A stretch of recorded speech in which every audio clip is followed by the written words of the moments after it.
Hello, everybody. Driving digital transformation today goes without saying and should happen in harmony with sustainability action strategy. To be able to succeed, organizations must reimagine the processes and how they consume technology altogether. Well, we have a very good conversation today with our guests, and the first thing that I have to ask all of you, Stamatia, Carlos, and Adriana, what is wrong about the future? Life is only getting better for humanity. Just for example, poverty, literacy, health, freedom, fertility, education, there are so many areas that improved. When we look at sustainability and we see a problem, what is this problem? Who wants to start? I can start if you like. Hi, Pedro. Great to see you again. Well, this is because basically economic this is all due to economic growth. Economic growth brings what you just said, more freedom, more less poverty, and everything. But on the other side, economic growth has also come with at the expense of the planet. So we consume more resources, we waste more things, and we emit more gas, more greenhouse gases. So this is a problem for the future right now. Well, that's very, very good point, Adriana.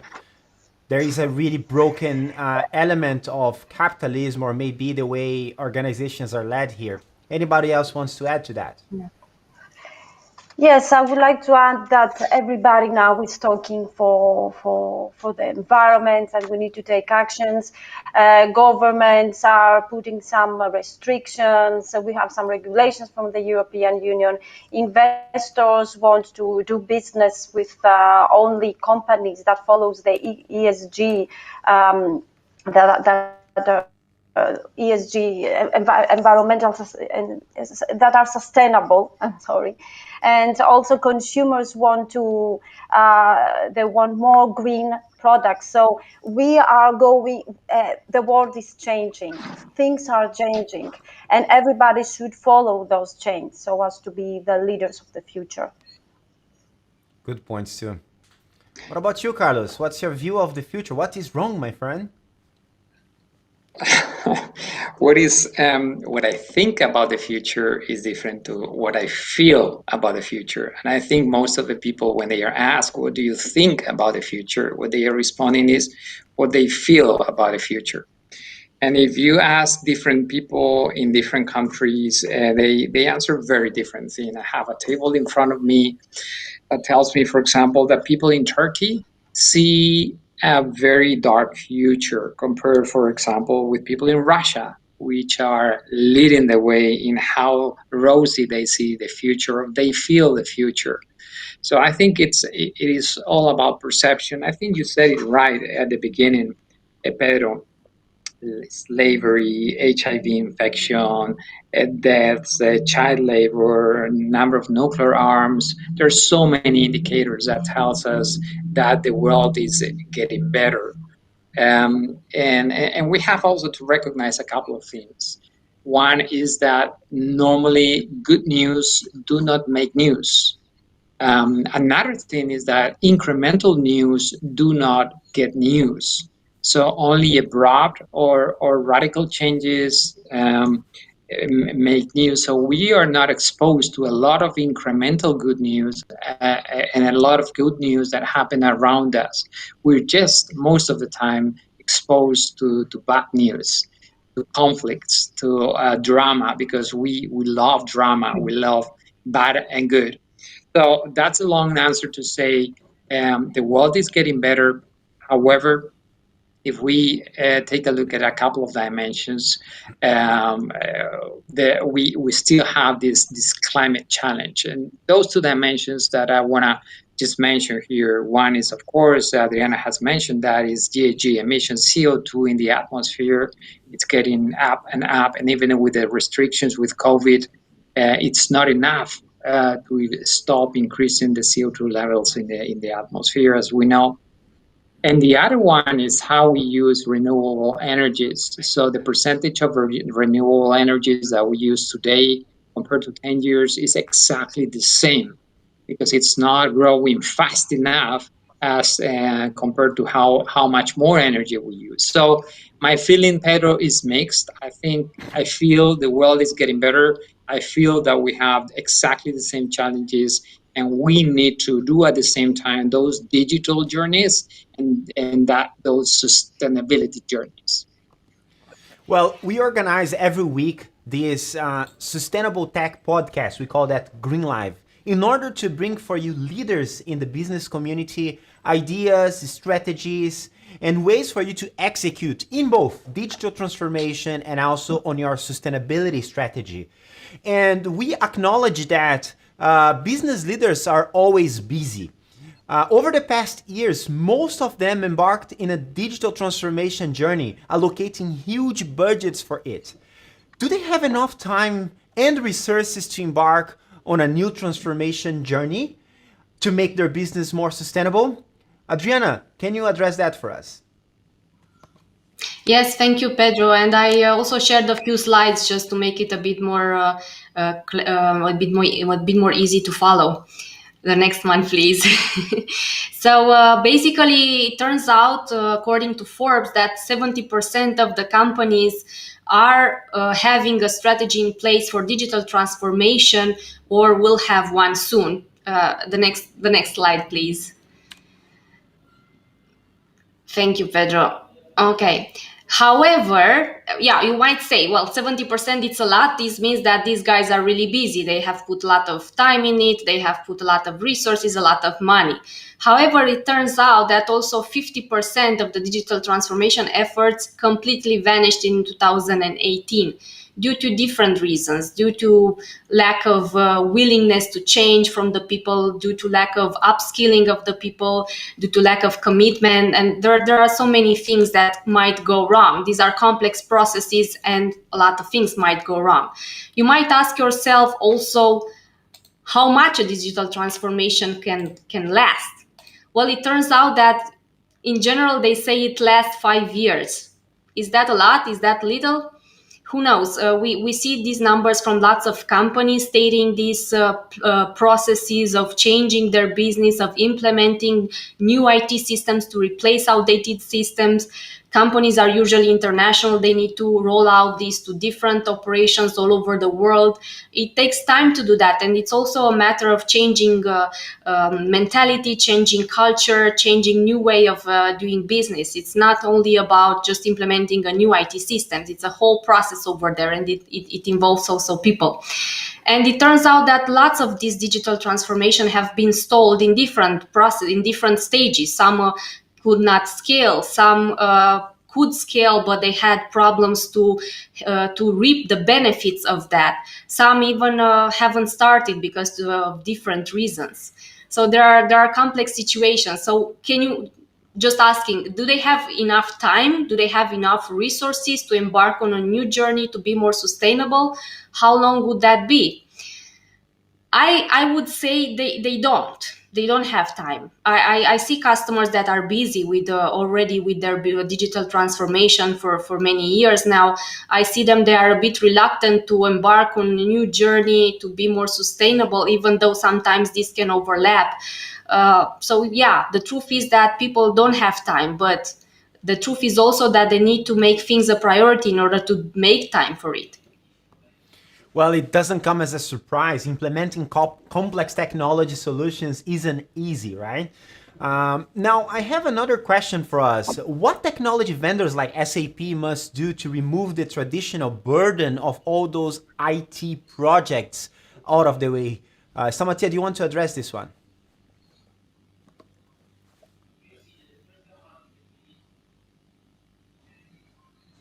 Hey, Stamatia, you are on mute, Stamatia. I'm sorry.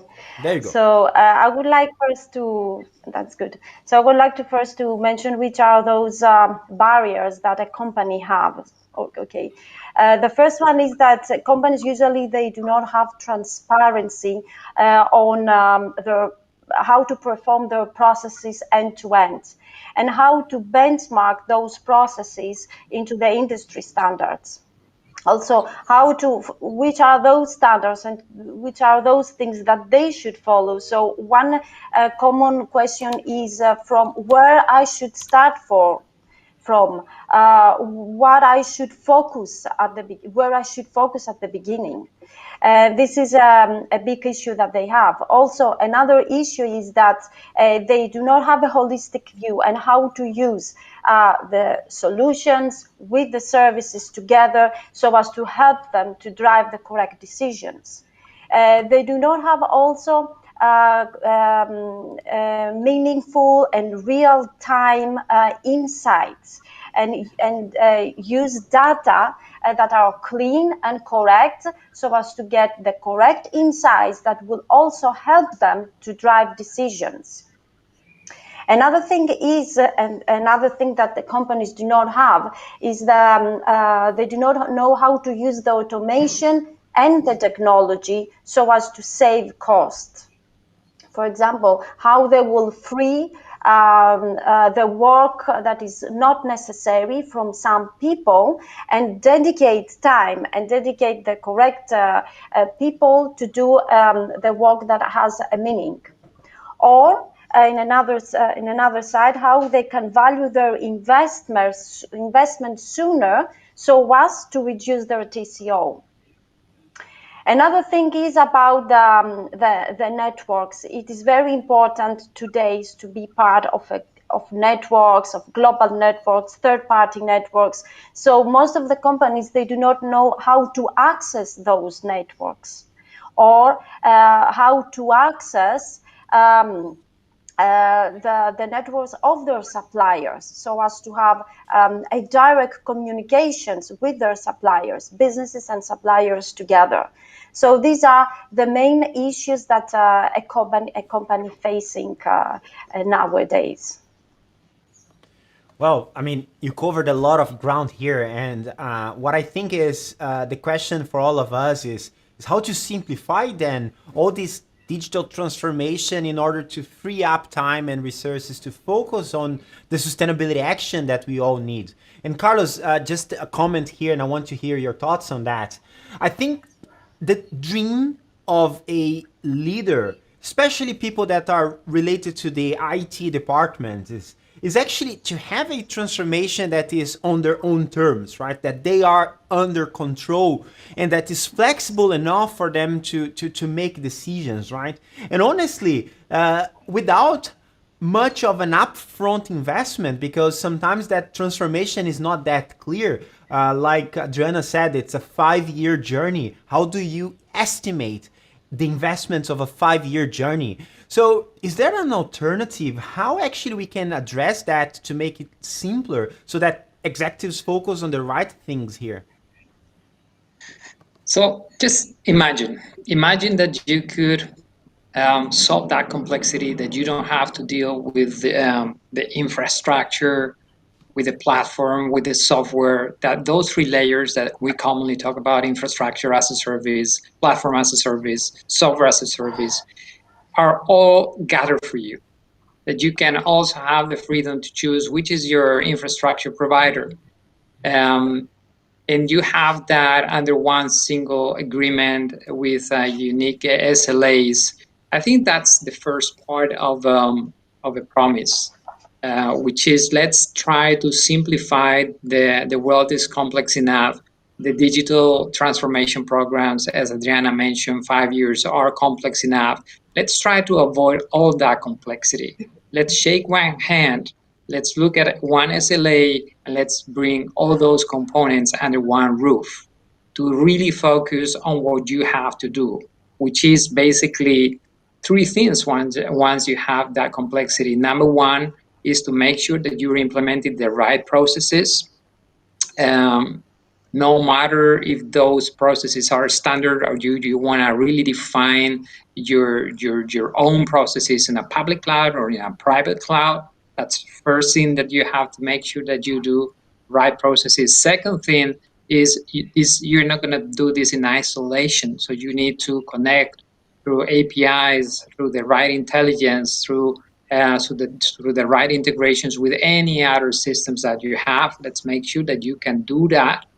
And third thing, which is very important, as Stamatia was mentioning, you are not alone. You have to really integrate with your logistics business partners, with your providers, with your asset and maintenance companies. So that's the third thing that you need to make sure you're part of a larger game, which involves providers and other stakeholders.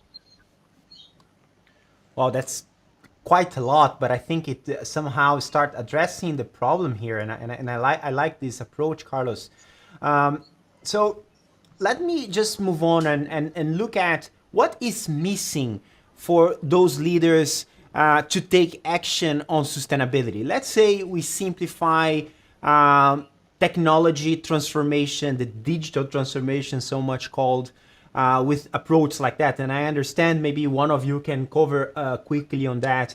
SAP this year has released a way for customers to do a better commercial agreement and have all those elements built in. I think it's called Rise with SAP. So maybe a couple of words to explain what is Rise with SAP and how is the value for the companies, more than 400,000 companies out there that use an SAP system. What is the value of this Rise with SAP for all of them? Who wants to take this one? I will. So we're talking about transformation as a service. We're talking about one single contract with all those different factors. We're talking about simplicity for our customers, but also the richness to put in their hands what they really need to make that digital transformation happen. We were looking into these statistics and we understand why projects are stalled, why they take longer than they are supposed to take. And in a nutshell, what we have done is looking at all that experience that we have with our customers. We have selected the right ingredients, the right components for simplicity, success, and for to be as competitive as we can price-wise. Because let's not forget that at the end of the day, there's always a business case. And we have to do things economically viable, sustainably viable, and that's what we are doing with Rise for SAP. And Adriana, you mentioned about the digital transformation, some of the issues there, and do you think the leaders that are listening to us right now, they have the ability to work on sustainability today? I mean, do they have what it takes to work on a proposal to the board to embark in a new journey? What is missing for them to do that? Well, I think great question. First of all, I think it's important for them to understand, first of all, that this is a priority right now, because you cannot drive economic growth through a digital transformation unless this is sustainable during the years. Because what's the benefits that you are expecting in the next 5-10 years? Maybe you'll have some, even if you're not sustainable. But what about 20 years from now? That's not feasible anymore. You need to make investments in a sustainable way, and your digital transformation needs to be sustainable.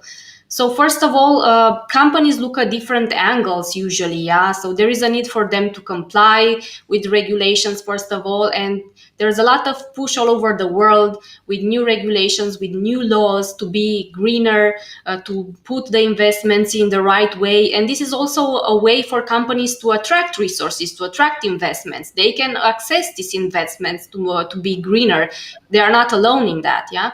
But second, they also need to look at efficiencies. And yeah, well, if you talk about digital transformation, I think you always think about efficiencies. You make your supply chain more efficient.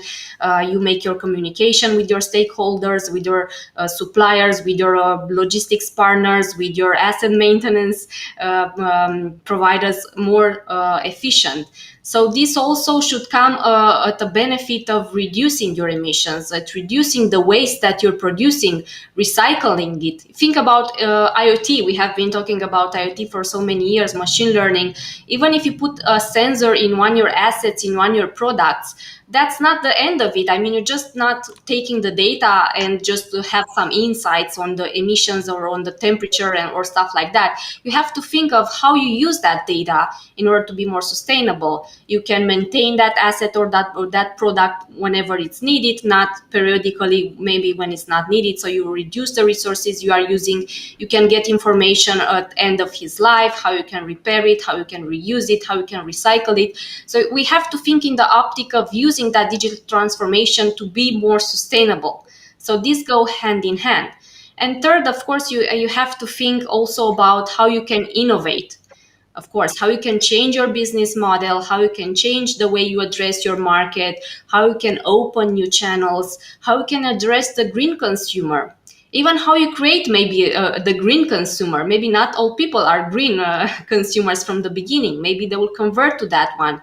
You need to communicate the right way. You need to engage them in the right way. Maybe push a little bit at the beginning, but in the end, you can get lots of results out of that, because really economic growth needs to go hand in hand with sustainability, and we need to decouple the extensive use of resources and emissions from the economic growth. Otherwise, there will be not enough resources to use in the future, not enough maybe people to buy it, too many catastrophes that will impact on business operations, which of course will make things more difficult for everyone. Just think about the pandemic. Climate change can bring even harder results and harder impacts. Wow. Well, that's a lot to digest there. And a question for all of us then, what's your recommendation for business leaders listening to us to justify both the digital transformation journey, which is already a big job, and also the sustainability transformation journey? How would you approach that? If I can add something, they could combine the non-financial information with the financial information and create a sustainable strategy. This could be, let's say, the first step from my side. And I'll take those words from Stamatia. Sometimes we think that digital is good per se. Digital can be bad. Digital can be unsustainable. So if you combine financial information with sustainability information, then you can make sure that digital is sustainable. And that's the first challenge that we have when we talk to our customers at SAP. We have been building systems to control finance for more than 40 years, and now we have to provide systems to control sustainability and to combine sustainability with finance, which is the first challenge. So my first recommendation would be, don't associate digital with positive only. It can be negative, and you have to be aware and keep an eye on which is the trend that you're following. And the second recommendation is, sustainability will bring winners and we will bring losers. And there's a time effect on this. Who's first? Who gets those new markets first? Who gets the biggest and the fastest growing group of interest group in the history of humankind, which is a green consumer? So you have to decide if digital is good or bad. You have to decide if sustainability is going to make you a winner or a loser. Well, I have to say that it's about legacy. Leaders that are listening to us, they will find meaning on embarking in a sustainability transformation journey, because that's a legacy that they will leave not only for the organization, but also for the environment, for the planet, for the society. So if you are, trying to decide what's your legacy, this is a great opportunity for you to build your legacy on top of a very good and nice and well-structured sustainability transformation journey. I want to also add that some of the components, Pedro, that we were discussing, each one of those components need to be green. For example, we talk about RISE with SAP and the different components. The first one, of course, is the infrastructure. It has to be a green cloud. The second one is the software that is embedded in RISE, in the RISE offering. We have, for example, Logistics Business Network. Well, you can use it in a very sustainable way if you minimize the number of kilometers that your materials are going to be running around. If you, for example, use Arriva to make sure that your providers are sustainable and you have ecological criteria to acquire produce, etc., etc. So each one of the components that are inside the Rise for SAP offering can be taken in a very positive way, sustainability-wise. And we have done an analysis on this. This is just an opportunity to mention that we're going to be publishing Rise for Sustainability, which is an in-depth analysis of which are the components of this offering and why you can tackle those to be more sustainable. And if you want to have access to this one and more contents on sustainability, focusing on organizations, for business leaders to build a legacy and create this change that we are talking about, you can access the SAP Cares website. The QR code in front of you will take you directly there. You will have access to videos, white papers, industry information that might help you to make informed decisions and also build your business case to address all those challenges. Now, I really appreciate all of you sharing your experience here today on both digital and sustainability transformation. Please share your final remarks to help the listeners to succeed in that journey.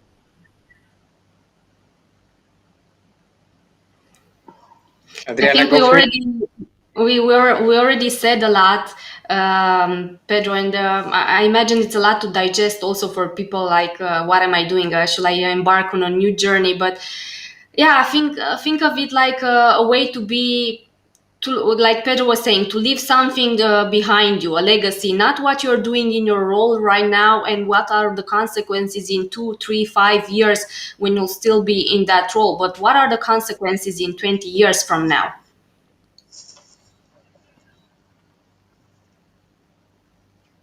I would say that just a ramp up of what discussed.